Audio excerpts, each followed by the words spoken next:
ప్రియ క్రైస్తవ సమాజానికి వందనాలు. ప్రభుత్వం రాష్ట్రకారులకు ఇస్తున్న గౌరవవేతన విషయంలో కొన్ని సంవత్సరాలుగా మనం మతపరమైన దాడులు ఈ యొక్క పథకంని అన్యాయం అని చాలామంది చాలా విధాలుగా పోరాటాలు చేస్తున్నా నిలిపివేయాలని క్రైస్తవులను మనం కూడా చాలాసార్లు కోరుకున్నాం ఇబ్బందులు బట్టి. అదేవిధంగా AS Santosh legal rights forum అనే వ్యక్తి కరోనా టైంలో తీసుకున్న ఫైనాన్షియల్ అసిస్టెన్స్ విషయంలో కూడా రాష్ట్రపతి వరకు వెళ్ళి దీని మీద మనపై మత వివక్ష దిశలో పోరాటం చేశారు. సంతోషం, వారి హక్కులు వారు వినియోగించడం మనం వ్యతిరేకించట్లేదు, దూషించాం. రఘురామకృష్ణరాజు గారు కూడా ఈ విషయంలో మన మీద దాడులు చేయడం జరిగింది.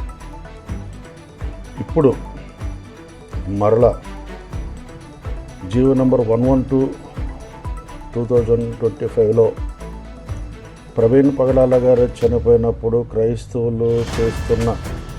చంపబడినప్పుడు క్రైస్తవులు చేస్తున్న నినాదాల్లో చల్లార్చడానికి ఒక్కసారిగా మనిషికి 60,000 రూపాయలు ఇచ్చిన, అంటే పెండింగ్లో డబ్బులు ఇచ్చిన విషయాల్లో ఆ జీవోను ఆధారంగా చేసుకొని ప్రతి జిల్లా డిఎండబ్ల్యూఓ అధికారులకు ఆ గౌరవేతనం అందుకున్న వారి యొక్క పత్రాలు, చర్చి భూమి,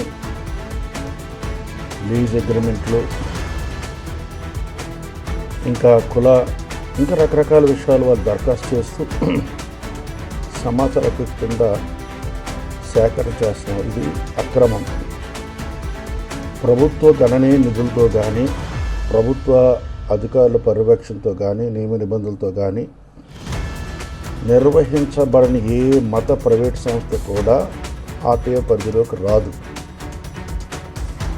కానీ ప్రభుత్వాలు మైనారిటీస్ వ్యతిరేకంగా ఉన్న కారణంలో సుమారుగా 70% మంది ప్రభుత్వ అధికారులు, శాఖలు క్రిస్టియన్ మైనారిటీస్కి వ్యతిరేకంగా ఉన్న కారణంలో, అంటే మత భావం కలుగజేసిన కాలంలో ఇట్లాంటి వాటికి సహకరిస్తున్నారు చట్ట వ్యతిరేకంగా. దీనివల్ల చాలా పెద్ద ప్రమాదం జరిగే పరిస్థితి ఉంది. కనుక ఇది నిలిపివేయాలని, అంటే ఈ సమాచార సేకరణ అక్రమం కనుక నిలిపివేయాలని రేపు విశాఖపట్నం కలెక్టర్ గారికి ఫిర్యాదు చేయడం జరుగుతుంది. కనుక విశాఖపట్నం క్రైస్తవులందరూ అవకాశం ఉన్నవాళ్ళు, కొద్దిమంది నలుగురైనా అవకాశం ఉన్నవాళ్ళు రండి, ఫిర్యాదు చేయడం జరుగుతుంది. అలాగే అన్ని జిల్లాల్లో కూడా ఫిర్యాదు చేయాలని కోరడం జరుగుతుంది. ప్రభు యేసు నామమున వందనాలు.